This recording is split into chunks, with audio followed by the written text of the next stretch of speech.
is up, my people? It is I, Cool Cat Jack, and with me is my co-host, Logan. Welcome back to the Knuckle Drinker's Guide to Culture. Are you looking for a way to show off your superior knowledge to all those troglodytes that stumble and grunt around you? Do you want to be the smoothest conversationalist at your lunch break?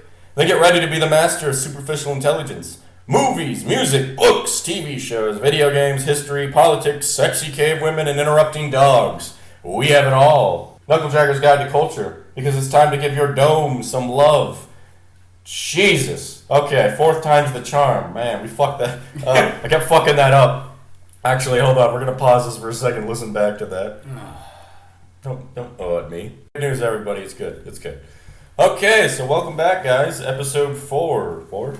Yeah, 4. Yes, 4. So we look at True Grit with John Wayne. Hold on. We do need to get our disclaimers out of the way. Mm-hmm. So, first disclaimer, we're just two dudes. We don't know shit. We're going to fuck stuff up. Be prepared for that. Mm-hmm. Also, if we get something wrong, let us know. This show is not for kids. So, again, little Jimmy, I don't know what you're doing. You got to stop trying to watch this show. Go away for the fourth time, dude. That's right. Go play with your Legos or whatever you kids do nowadays. Your Legos or your poppers, or those fidget spinners, or whatever it is the kids are hip and jive with this day. So yeah, anyway, we're back. You guys may have noticed there hasn't been an episode for a while. Like it's probably been like almost a week, a little over a week. Mm-hmm. I have that other episode too. If you guys are watching this, you may have already listened to that one. It's a good one. It's a little solo thing I did. It's about 20 minutes. Because I can't make anything short. I gotta ramble for a while. We still don't have our artwork, but yeah. Hopefully the next episode, he's doing fine tuning right now, and then he's gonna be doing the coloring. Yeah, so that's that. You guys are probably wondering what it is, but it's in the intro. You can probably figure out what it is. Uh-huh. Intent. I probably ruined the surprise. Yeah, well. Well, whatever. Oh, we spoiled it. It's interrupting dogs. We got it. It's not. No. Anyway. So we looked at True Grit, just for clarification, by the way, because I know that there's a novel and I know that there's 2 movies. We looked at the one with John Wayne. The one that there needs to be, well, in my opinion. Actually, I heard the other one was pretty good. Yeah? We may look at them, actually. All right. I've also heard the novel was really good. But yeah, so True Grit. Where do we start? So True Grit is a revenge story, actually. It's about a young woman whose father is murdered by a dude that lived with them on her farm. It is her father took him in or whatever. And the guy killed him, and he goes to get. She hires a couple of questionable fellows to help her hunt him down and get revenge. So that's pretty much the spoiler-free review. That was another disclaimer, by the way. We were going to spoil the shit out of this movie. So that's just spoiler-free. It's a revenge story about a young woman who hires a couple of shifty dudes to help her, get revenge. Go kill that dude. Yeah, go kill that dude. So our story starts out with like the most fucked man you've ever met, because this dude is like, this guy might as well be talking about retiring from farming or whatever, because he's like kissing his family members. And I'll be back in a little bit, in a couple days. Yeah, I love my family and I love being alive. Come with me, shady man who won't turn on me. It took the Death Wish road to fucking plot development, dude. Like, quick aside though, the intro song was really, really weird. Oh yeah, dude, it was really weird. Completely inappropriate. In an open scrawl to a farmland because it needs to let you know and it means business. Yeah, well, it's like I basically in my notes I put it sounds like something out of like the slow song from a middle school prom, which is appropriate. I mean, so anyway, so our main character of the story, our protagonist, would be Maddie, who I found out actually later is supposed to be like 14, which explains why she looks like she looks like a 10-year-old boy in a dress. But it turns out she's actually 21 when she did this movie. That's weird. Oh shit! By the way, the movie came out in 1969. Mm-hmm. Probably should have mentioned that. I didn't remember who directed it, but it doesn't matter. Yeah. You guys can find that out. Yeah. You can Google that in 5 minutes. So, Dad is going into town to go buy ponies. He goes and he talks with his daughter, and this is when we learn a little bit about Maddie. So, Maddie is actually a really interesting character. She's very hard-assed. She's very stubborn. She's really good with money. Yeah, she's got some business skills, son. In fact, her dad goes to him, or her dad goes to her and asks her about how much money she should spend in town and all that. And she gives him like $150, and so you get the feeling that the father really values her opinion, which is kind of interesting. I didn't expect that. Yeah, no, especially the time that it's supposed to be at. Yeah, like this is like post-Civil War. Yeah. Like, so it was really weird. She's a very, very spunky character, too. Oh, yeah. It's kind of bizarre. A bit childish, though. Like, Oh, she's supposed to be a very, kid. very naive. She's so, a kid. I mean, Love it. She's a kid. They got it that right, I guess. Yeah, but so Dad goes into town, and he goes into town with someone named Tom Chaney, who's like a farmhand. Mm-hmm. And I mean, Maddie right off the bat calls it and says, you know, like, oh, dude, like, I don't trust that fucking dude. I don't even know why I would let him hang out. Which does seem a little odd. I mean, the guy's got a hole in his face, and apparently he's a shifty dude. Mm-hmm. But so I guess he gets drunk or something, mm-hmm. or hanging out in town. He gets super plastered, and he's playing poker, and he thinks that they're cheating him out of money or whatever, even though he fucking lost. Yeah, and like I guess the boss man comes up to him and says, "Hey man, you know, like We need to go. we need to go," and he shoots him and he steals the money off of his body and runs off. We kind of pan into the next day, and Maddie shows up into town with I don't even know. I don't know how do we even bring this guy up. Oh, jeez. Yarnell Poindexter? Dude, he is a walking stereotype of that time, man. Like he might as well be talking about. Well, I'm not even gonna fucking say it. He just needs to be like, the dude might as well have just been saying "Lordy, Lordy" every 5 minutes and dancing. And we couldn't tell if he was actually black or if he was a dude in black. Yeah, no. It was really weird to tell. Like, But yeah, this guy might as well just be like, you know, trying to sell you popcorn or whatever. and Maddie calls him a friend, quote unquote ex-slave is what I'm getting the vibe from.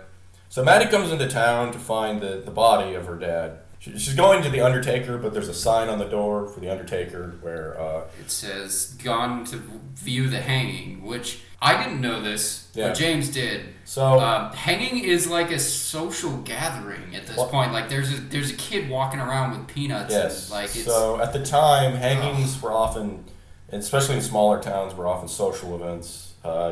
You'd come into town, you bring your family, you'd have a little picnic. It was kind of, they would do that. It was also a pretty popular time with, politicians giving speeches. But yes, hangings were often social events. Women usually covered their eyes, though, if I remember correctly. Super weird, dude. So they're hanging these guys, and they introduce us to the judge, Judge Parker, who is apparently a fucking crazy sociopath, because he apparently watches all the hangings he does. As a civil duty. Yeah, and he also hangs like everybody that goes into his damn courtroom. So, Jesus. Anyway, they go see the hanging, and they start talking about one of them being killed.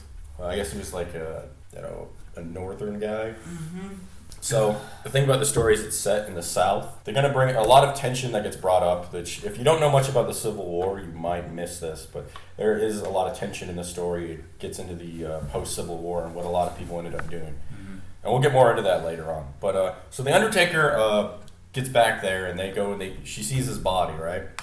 And like the Undertaker's like really weird. Oh yeah, dude, like super weird. Like he even says, "You can kiss the body." You can kiss your dead father, the hollow shell that was once your father. Like it'll be okay. Kiss your dead father. I totally did it earlier. It's fine. Yeah, like this dude is just like the way he says it too. And I know that this is just like movies at the time, but good lord, the dude's like, "Kiss." It's really creepy, dude. Okay, go ahead and kiss the body. Well, she doesn't. I mean, she must hate her father, I guess. But yeah, she. Can I say, like, in the beginning, she handles it, like, incredibly well. Well, she's just holding it in. Yeah. She's trying not to cry in front of people. You got to realize, too, at the time period, you didn't generally show, a lot of emotion publicly. It was generally something private.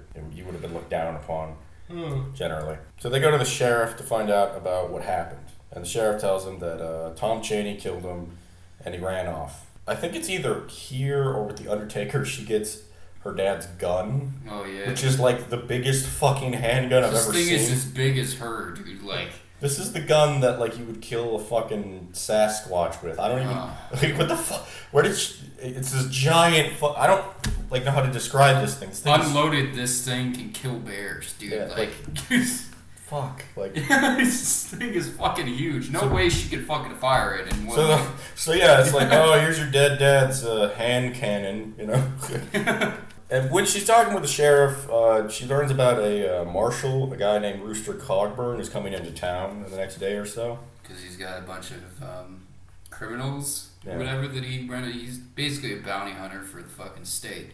Yeah, so she goes to she goes to a boarding house nearby where she meets a guy named what was his name? Something that was LaBeef, as he says, because it's the American way to say it.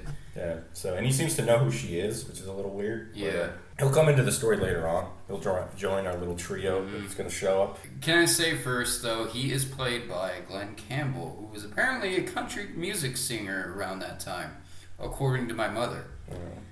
According to my mother. Well, she loved John Wayne, and he was her hero, as she says. So.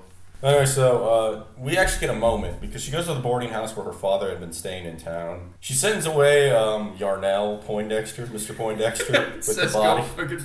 I'm sorry, I will never get rid of that fucking name, dude. She sends him away with the body to her home. Mm-hmm. And like the thing is it's really weird because it seems like Maddie, who's like, again, supposed to be 14 according to the book. Mm-hmm. I get the feeling the movie's supposed to make her a little older, but all in all, she seems to be running the show. Like her mother doesn't seem to be. We don't see her do much. Yeah. So she sends Yarnell back with the body to get him buried and get him a nice tombstone. Mm-hmm.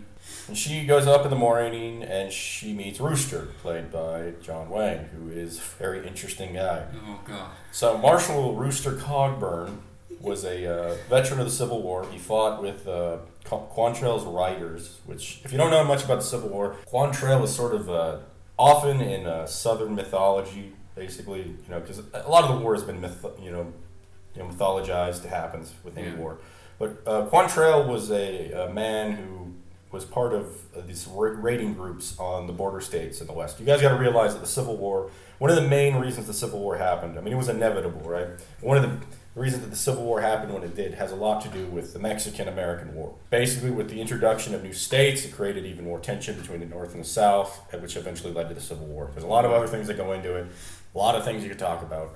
But the thing to understand is people's images of the Civil War at the time, often you get these images of these massive armies fighting one-on-one with cannons and musket fire and dug in trenches and stuff. But in the western half of the United States at the time, it was a lot of guerrilla warfare, if I remember right. Vastly different. It was all ambush tactics. A lot of it wasn't even fought by like soldiers, quote unquote. Mm-hmm. You had a lot of tensions between border states at the time too. Anyway, a lot of family feuds got played into it. A lot of family feuds were born from it. I mean, you had all kinds of shit. Like, you had. I remember watching this documentary on gunslingers, and one of the things they mentioned was that there was warfare and like blood feuds between sheep farmers and like cow herders at the time. Weird, dude. Well, the belief was that the sheep would come in and eat all the grass and leave nothing for the cows. So they're like in the like in Arizona where we live, there was a war called the Pleasant Valley War between these two groups. So at the time period, there's a lot of guerrilla warfares. Quantrell, often mythologized as sort of a southern Robin Hood type. Really, it's a lot more brutal than that. I'm not going to sit here and we're not going to get too into Quantrell because that could be a whole thing we could do. Yeah. But just understand that he was one of these groups that were going around attacking each other. And both sides did this. But anyway, so he's a veteran from the Civil War who eventually became a marshal, which is a little odd because this is another thing that kind of plays into the whole the cowboy stereotypes. Often in Hollywood movies, the Southerners are the outlaws and the Northerners were the sheriffs or the carpetbagger types, which also is kind of true to life. Yeah. Most Southerners didn't trust the federal government after the Civil War, so a lot of them weren't joining the government. So it makes him an odd character. Like Rooster Cogburn is this character that you can't really pin down. Mm-hmm. I mean, if he was in any other cowboy movie, he would be this quiet stereotype. It's, the lone hero. But Cogburn is a drunk, angry, loud, nutcase, selfish, greedy, but honorable in his own way. Yeah. Kind of, yeah. He has no family to speak of. He had a wife, but she left him for her old husband. His only family is this Chinaman in town and this cat that he named General. Kind of funny. But for the most part, he goes around and he just captures criminals. That's what he does. So when she first tries to meet him in the beginning, like he's bringing all these outlaws in town, he out and out ignores her. Goes... to a court case where he's being.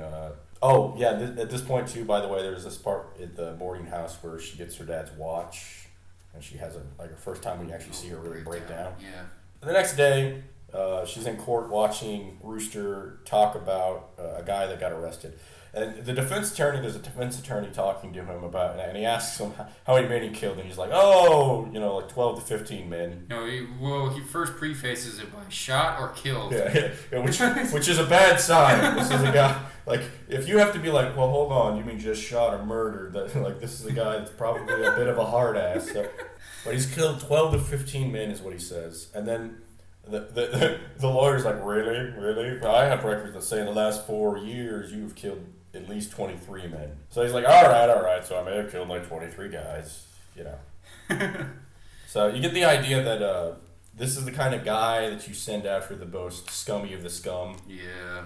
He's not the guy you send to go arrest the local guy who, stole a cow. He kidnapped old man McGrady's cow, and then, Rooster, so Maddie finally meets Rooster, and she decides to hire him. There's a little bit of a scene for a little while. It takes a little while where she kind of works out the details, and she also meets with all this stuff is just set up, so we're not going to go into crazy detail. It's really probably the most boring part of the movie, where she sits down and is working out how much she's going to pay him, and then she goes and meets with the guy that her father had met with, who he bought the horses from, because he went into town to buy horses. Well, they want to breed these horses, but it turns out they've all been gelded, so she wants a refund back, and she brings up her lawyer, which is something she brings up a lot, and is also another little moment for history. So at the time frame, guys, gentlemanly people of well-off, well-to-do, families, often would sue the shit out of each other on a regular basis. This was a thing that happened all the damn time. Everybody would sue everybody all the fucking time. It was like everybody's pastime. But Maddie eventually gets a refund and gets a bunch of money, and she goes back to meet with Rooster, who basically, while he was drunk, signed this thing. Because this is another thing we bring up, is he drinks a lot. A lot. Holy shit! At the first time we actually see him drinking, he totally threatens a mouse that's eating cornmeal out of his this Chinaman's fucking cabinets or whatever, and he's like, "You got a warrant for your arrest," and totally shoots the fucking thing. Yeah. Well. So she meets up, and LaBeouf is back, and he apparently has made a deal with Rooster, and I guess he's making more money from LaBeouf. Now, LaBeouf and her get into an argument. So basically what happens is, sorry guys, I had to check something. Cheney back to Texas. He wants to bring her in because Cheney killed a Congress or a governor or something. Something like that, yeah. In Texas, and so there's a bigger warrant out for his arrest, alive or dead. Now, the thing about our character, Maddie, she wants Cheney hung in their state. She does not want him to be hung in Texas because she wants him to be hung for the crime of killing her father. It's become very, very personal for her. But LaBeouf's not buying it, so they all start arguing, and it's like the next day they're going to the ferry, and this is a point where LaBeouf and Rooster try to stop her from going with him by telling the ferryman that she's a runaway and there's money out for her getting brought back to her family. Yeah. So they got on the thing, and the thing can get rid of her, but she apparently just wades across the fucking lake. They also try to run off without her, and then there's this part where she follows them after they run off on horseback, and there's this random spank scene, which... Oh, yeah. No, it was really weird. Well, not really, if you know a lot about movies at the time. It happened. Yeah. You'd be surprised, guys. You would not be shocked to find out there are a lot of John Wayne movies where women are getting spanked and slapped. It's crazy. It was a more innocent time, as it were, LaBeouf is spanking her, and then I guess Rooster with a is switch. Yeah, like tree branch or something like that. Yeah. It's weird. So LaBeouf is doing that, and he's Rooster's well, hey, hold on, you don't have to spank her too much, stop beating her so much. Eventually, LaBeouf has to kind of agree to bring along Maddie because Rooster is impressed by her. So anyway, we should get more into LaBeouf too at this point. So LaBeouf, we kind of learn his motivation is that he wants to impress a woman that is well-to-do in Texas, and by that is related to said dead governor or something like that. That's the vibe I get, I think that's what happens. So he wants to bring in Cheney to hang in Texas so that he can get this girl's hand in marriage. That's kind of the idea you get. So they're kind of traveling around, And they end up going to this place nearby, and they get a hint where Cheney is. They keep riding on, and eventually they they find basically where they've been stealing horses on one of the borders, I believe. Mm-hmm. So they go to this house, and they sneak in, and that is a really clever way they get in there. So Rooster tells LaBeouf to go cover the top of the chimney of this house. With a coat. Yeah, with a coat, so they can smoke them out. So these two guys get smoked out. They bring them inside, and one of them got injured in the process of being captured. So they're talking with them, and Maddie and Rooster start doing this good cop, bad cop thing. Which I will say, Maddie is really good with negotiating. Like all the way throughout the entire movie. Like she's fucking like super crazy manipulative with fucking sales and stuff like that. Yeah, I would say she's definitely got a charisma to her. She definitely knows. She's got a mindset for business. And it's very interesting to see it because the story doesn't shy away from the sort of shit that would kind of limit a woman at the time period. Mm-hmm. It's pointed out often that she's an oddity. You know, it's very. I guess it makes sense, especially because of the time period. I mean, this movie was made in 1969, so you kind of start seeing characters like this more often in movies. But she's definitely an interesting character. I mean, she's likable. That's the one thing. Yeah. It's not beating you over the head with woman power, right? But she plays her character very, very well. She understands her role in society, even too, and she kind of uses what she can and takes away what she doesn't like. She's not a warrior or anything. They don't have her like running around killing guys left and right, but she's definitely an interesting character. She definitely has a lot of strength to her. So one of the guys is injured, and basically Maddie keeps telling him, "Oh, you know, this guy killed my dad, and I just want to know what, you know, I want him to face justice. He's a murderer." And Rooster tells him basically, this guy that's been injured, that if you tell us what's going on, we're gonna fucking get you to a doctor. Yeah. So, because like basically, he's like, if you don't tell me what I want to know, I'm going to take you the long way back home. And your leg will probably have to be cut off, and then I'll make sure you get charged with a crime. The other guy in the room is like, "No, don't say anything. You know, don't say anything, right?" And for some reason, they decide to have these guys pluck a turkey that they hunted earlier. Yeah. And they give him a fucking knife. So this guy, like, as soon as the other guy starts talking about what's going on and where Cheney is, chops off his fucking fingers, dude. And then he just stabs him like 17 times. But in his dying breath, Rooster shoots the other guy with a knife. And then in his dying breath, he says basically they're coming to come get these horses that were stolen. Basically, all they have to do is wait there and ambush. And they're about to do that, right? So Rooster and Maddie go wait in one area. LaBeouf is supposed to wait in another. And basically, Rooster says, "Don't start firing until I do," right? And this is where we get to meet our villains. So you have the main guy. I forget his name. He has a scar on his face. Lucky Ned. Something like that. Then you have Mexican Bob. Oh.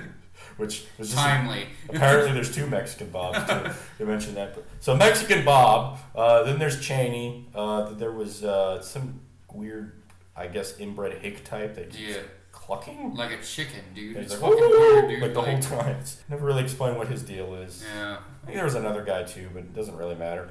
So they're going to the house, and they've got the ambush set up. Unfortunately, LaBeouf hears a gunshot go off from the leader because he shoots outside the house to make the guys inside the house come out. But they're dead, obviously. They shoot off the ambush, and they manage to kill two guys, and the rest of the banditos run off, right? Yeah. And in the process, they basically take in these bodies into town. Or actually, I think... No, they kill one of the kids. It's like one guy gets killed running away. So they all run off. They don't know where they're at. They take them into town nearby because they're still kind of like this weird checkpoint thing or something, like a fort or something on the borders, because they're in Indian territory too. That's another thing that gets brought up. We're in Indian territory, so they bring them here to like kind of turn in the bodies, and this is when we kind of find out that Cogburn generally is actually a pretty duplicitous. See, there's one of the characters. When he dies, he makes them promise that, you know, the guy that talks basically says he'll sell everything in his saddlebags and stuff like that and send it to his brother that's in Austin? Yeah, Austin, Texas is what he says. He says, "Take it, send it to my brother." And Maddie makes a promise. Maddie is someone who's very, very honorable. She almost, like, if she was a male character, she would be kind of like a Southern dandy type. Yeah. But she's very, very honorable. And Cogburn's all like, yeah, we'll sell their stuff and get split the cash. He says to this other guy, he's all excited about that. Maddie calls him out on it. So this is one of the things about Maddie. She's a very moral character. She doesn't.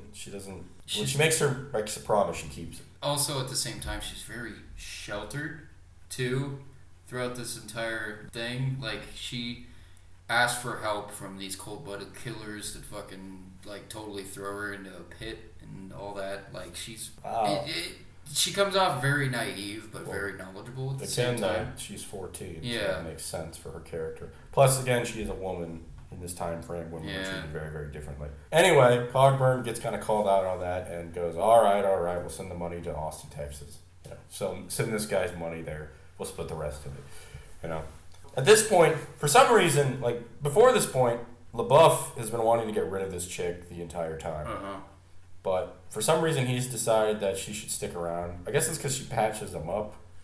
And there's kind of this weird moment where you see Rooster gets kind of weirdly jealous of him taking care of LaBeouf, who injured his hand in the fight. Yeah. So LaBeouf is like, all right, well, she's been handling herself pretty good. She's going to come along. She's probably going to follow us anyway, so we might as well just let her follow us. And Rooster kind of does a 180. Yeah. Now, you kind of get the feeling that before this point, like, the reason Rooster does that is because he got paid to bring her along. That was one of the deals she made. But he starts to care for her. You get the feeling that he sees a lot of himself as a younger man in her. He even says it earlier on, too. Yeah, he calls her baby sister a lot, too. Yeah. And so, like... And also, I don't know if there's, like, maybe he has romantic feelings for her, which is kind of weird and creepy. Yeah. You keep in mind that she's 14. Because, like, LaBeouf says something to her, and you kind of get this weird moment where... Like I said, Rooster gets kind of jealous. Anyway, but eventually they convince Rooster to bring him along, and Rooster is bringing them. They're following him, and he starts drinking like a lot. Like a fucking sailor. Like he's fucking hammered. When he gets off of his horse, he's like, oh shit, I can't get back up. Yeah. So this is another issue with Rooster's character. He's a very flawed individual. He's not a hero. No. Like in a lot of traditional cowboy movies, the marshal would be this upstanding citizen who helps everybody. Our hero is this drunk anti-hero asshole who basically was willing to lie to get what he wants and will sell a dead man's stuff just to get a little extra cash in his pocket. Yeah, so he's not a hero. He's more of an anti-hero type. LaBeouf's not perfect either. He comes off as kind of selfish. I mean, he has his reasons. He wants to help out. And he wants to impress this girl so he can marry into a rich family. The only character who really seems to have a moral compass is Maddie. She is the moral compass of the story. But she's also not, like, going around shooting everybody. No. She's just a kid kind of dragged into this. And honestly, she has some flaws, too. She seems to be really, really stubborn. She doesn't want, if things don't go her way, she gets really hot. Yeah, that's what I mean, but she's sheltered. She's very... Yeah. So he's been drinking, but they're following the trail for this what's left of this gang, right? Eventually they stop, and, Rooster and LaBeouf are talking, and it kind of gets brought up where they were in the Civil War. So LaBeouf was apparently a veteran of the Union. He fought for, I forget which general it was. Like, they get into an argument. There's a lot of tension between the two characters. Oh, yeah, after this especially. Yeah, LaBeouf is this Texas Ranger, but he's young, kind of inexperienced. Rooster is experienced, but he's also like a drunk guy that does a lot of dumb shit sometimes. Fearless, but he can be kind of dumb. But, well, not dumb, but like he makes bad... rash decisions. Yeah, he makes rash decisions. So, at this point in the movie, Maddie goes to go get water from the stream nearby. She wants to wash herself, and she ends up falling down this cliff down to the lake, and she actually runs into Cheney, the man who killed her father. And of course, she somehow has this giant fucking gun with her. Yeah, she keeps it in her like a pillowcase or something, man. Yeah, like all the fucking time, all the way throughout this entire journey. So like, she like pulls out the gun and is basically like, "We got 50 marshals up the way. You're gonna come with me." And he's not taking her seriously. So she fires this gun, and this dude... No. She pulls back the lever, and she's like, "I will shoot you." And he's like, "You have to cock it back all the way." Like, he actually helps her because he doesn't take her seriously. So, yeah. So he's walking up to her laughing, like, "I'm going to take you, we're going to kidnap you and use you as bait, basically." She fires this gun, which knocks her completely on her ass. And somehow this guy survives, which I call bullshit, because I'm pretty sure if that gun had hit that man, he would be like in 9 places. Yeah.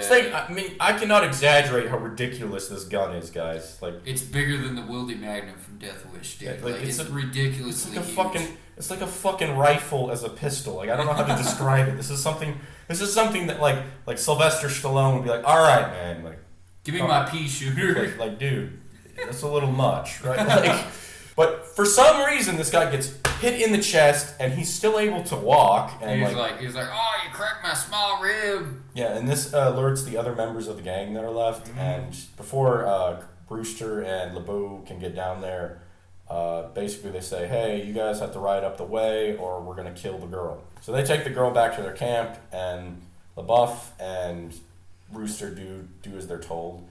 And basically, they had come to an agreement where LaBeouf and Brewster will give them 6 hours to get ahead, and then they'll let the girl go. Now, what the gang does is because Chaney gets injured, and they really don't seem to like him. You know, yeah. The rest of these banditos actually kind of have some kind of code of honor to them, especially the leader. Yeah. He seems to be a man of his actual word. Like, he keeps what he's saying. But Chaney seems to be the only one that's like out and out just complete scum. So they basically say, you're going to stay with the girl while we ride off, and we'll come back for you. Basically leaving them for dead. I don't think they're ever coming back for him, pretty much. Like, Chaney's sitting there with the girl and basically says, they're probably not going to come back for me, but, if you do anything, I'm going to throw you into this snake pit. There's a rattlesnake pit nearby.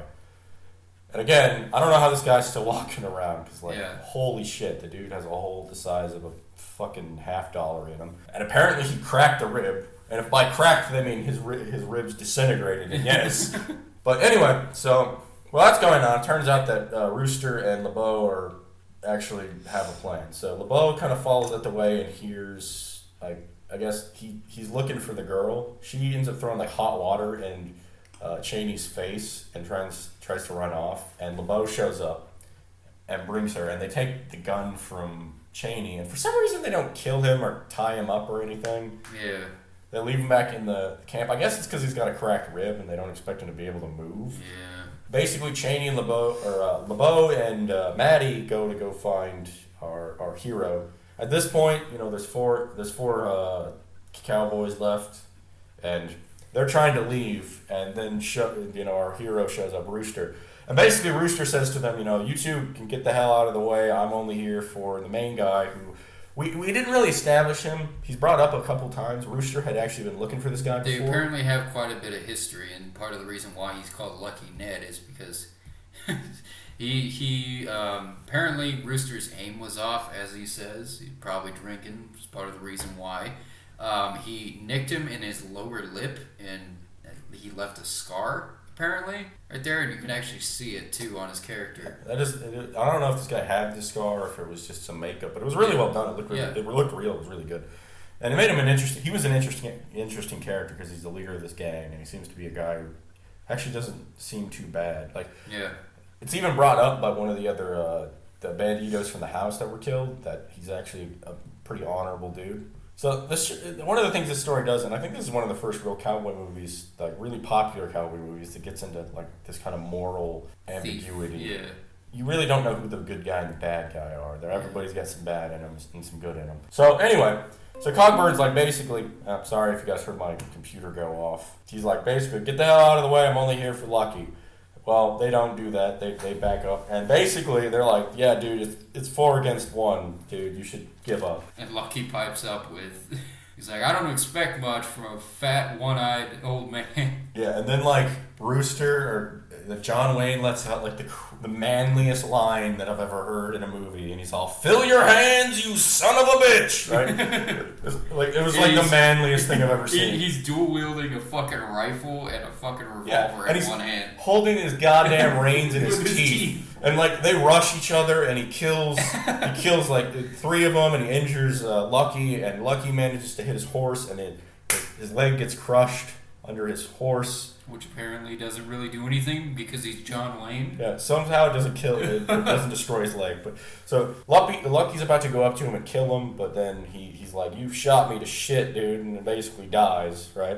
Yeah. So at this point, LeBeau and Maddie went back to camp where Cheney is, and Cheney hits LeBeau on the head with a damn rock. Basically caves him in like a caveman. And she shoots him again with this fucking gun. So Cheney must be a Terminator, is my assumption. This guy gets shot twice with this fucking gun. That again, I remind you, knocked this chick on her ass and put a hole the size of a goddamn silver dollar in him the first time. Hits him again, and the motherfucker has like fucking, his face has got third-degree burns from fucking boiling hot water. Like, oh, dude. So Cheney must be like, I don't know what Cheney's deal is. Like, he must have a Kevlar vest or something. Maybe he invented it. Basically, he gets back up like not even a couple seconds later and picks her up and throws her in this rattlesnake pit. Yeah, and then this is when our hero Rooster comes back, and Rooster shoots him and finally kills Cheney. And while she's down in the snake pit, there are rattlesnakes down there, by the way. So she gets bit, and Rooster climbs down there, shoots the snake, grabs her, and like they're like, man, LeBeau had to fucking die when we needed him. And LeBeau somehow manages to live long enough to pull them out of the snake pit, but somehow, yeah. But unfortunately, he dies. So Rooster wants to save the girl, so he takes her and puts her on her horse Blackie, and he like basically rides this horse to death. Yeah, because he wants to save the girl because she got bit by a rattlesnake. Yeah, and Rooster basically carries her the rest of the way on foot, and pretty much. She lives, luckily, and this is towards the end of the movie. He gets all the money he was promised. He meets said lawyer that she keeps talking about too. Yeah.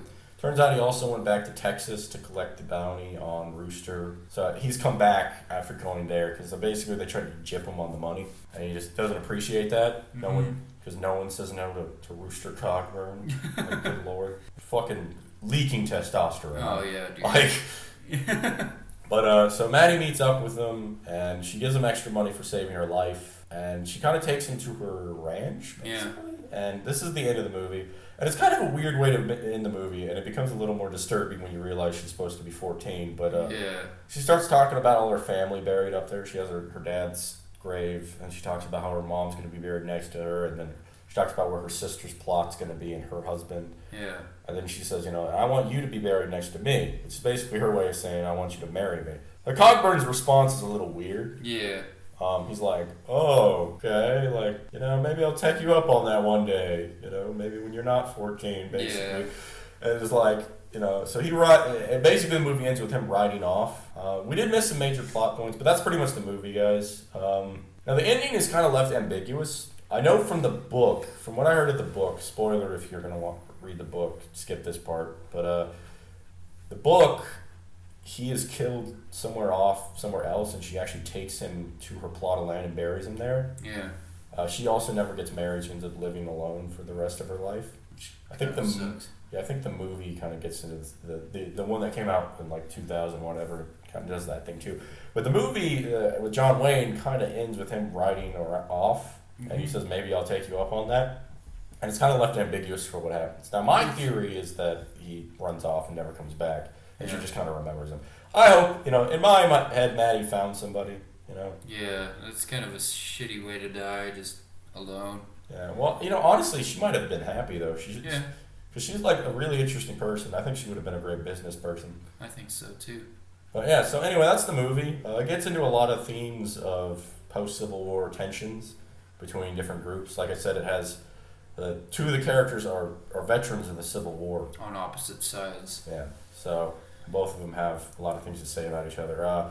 For instance, LeBeau talks about how, Quantrill is basically his murderous thief, basically, is what he says. Yeah. And obviously Rooster takes exception with that. He laughs at the general that was leading him. Oh, yeah. Again, I don't remember the general. I don't remember either. But it gets a lot into Reconstructionism. Oftentimes, it's kind of recognized by the characters that it's odd that... Rooster is where he is as a marshal, because you guys got to realize at the time period, like I said, the South oftentimes in movies and in the time period, it was Southerners were often banditos. These were people robbing banks. Look at Jesse James, for example. These guys were veterans of the Civil War, so all those tensions are still there, and a lot of Southerners resented the federal government after the Civil War. and a lot of people that fought for the Union often became sheriffs and federal marshals and things like that. Yeah. But anyway, all in all, it's a good movie. Yeah. Oh yeah, I enjoyed it. Very well acted. All the characters are pretty interesting people. It's pretty good even if you want to fucking just turn your brain off and watch an action movie, man. Like it's pretty good for the time, I will say. Yeah, very old school. Like it's not it's not like an '80s machismo movie. But but it's still pretty damn funny. Dude. Yeah, it had a lot of really funny moments in it. Some unintentional, others actually really just clever. Yeah. But it was a good movie. All in all, I liked it. Logan seemed to enjoy it. Oh yeah, dude, it was great. Some parts drag on a little too much. Yeah, a little bit. There's a lot of it could have had a little more action and a little less setup. Yeah. Again, I would give the movie I guess we don't really have a rating system. No. But I would say it's definitely a movie you should see at least once. Oh yeah, no, it's definitely good. I can understand why my mom liked it so much. Yeah. So. Well, anyway, so that's True Grit with John Wayne. Our song choice for the week. Oh yeah. Sorry, I was blanking for a minute there, guys. Is it's a song by The Devil and the Almighty Blues, and it's called Tired Old Dog. So Tired Old Dog, The Devil and the Almighty Blues. It's a really good song, and I think it kind of fits the mood of this story. Kind of it sums up John Wayne in a lot of ways. It's good. It's also really good hard kind of rock blues if you're into that. Yeah. So for the next thing we're actually going to look at, I'm pretty excited about it too. Yeah. You seem pretty excited about it. So we're going to be doing a video game for the first time for a review, which is Shadow of the Colossus. Yeah, it's pretty damn good. Like I remember playing it with you a while back. We're not reviewing it yet. But it's a prequel to, I forget what the name, Ico? What's the name? Something like that. Yeah. Just Ico, I think. Keep in mind, guys, we're probably just gonna review the game. We're not even gonna look at Ico. I think I've played maybe 20 minutes of that game. Oh God. But yeah. So we're gonna look at Shadow of the Colossus, which anyway, yeah, great movie. Check it out sometime. You guys should look forward to that. Also, I have my review that should be coming out probably around the same time this is. For I read a self-help book. Hopefully you're all doing okay. I know we keep bringing up COVID-19, which apparently we're not supposed to do, but I don't care. We're not making any vaccines money. are coming out soon. It'll be fine. Yeah. Well, I don't know. I don't think they have any vaccines coming out. They're working on it. Yeah. They've got quite a few in. Well, I saw that those pills they're looking at. Oh yeah, malaria pills and stuff like that. Yeah. Yeah. So yeah. I haven't heard anything about them extending the quarantine longer than the end of April, which hopefully, I don't think it's not going to work that way. But no, I hope we do end it because it's pretty damn inconvenient. Well, it's not just inconvenient. People can't live like this, and nobody's gotten their checks yet. And even if they did, this is just not tenable. No. At a certain point, you just kind of have to acknowledge that it's going to happen. The disease is going to happen. There's not much you can do. Yeah. It's got to go through the population. But again, hopefully you're all taking care of yourselves. All you all are wearing your masks and you're washing your face, your hands and your faces, honestly. But you're not going out too much. I know a lot of people are going stir crazy. I have been too a little bit. But yeah, so take care of yourselves, guys. Take care of your elderly. Do what you got to do. It's going to get worse before it gets better, but hopefully you'll get better. So have a good day. Bye. Bye.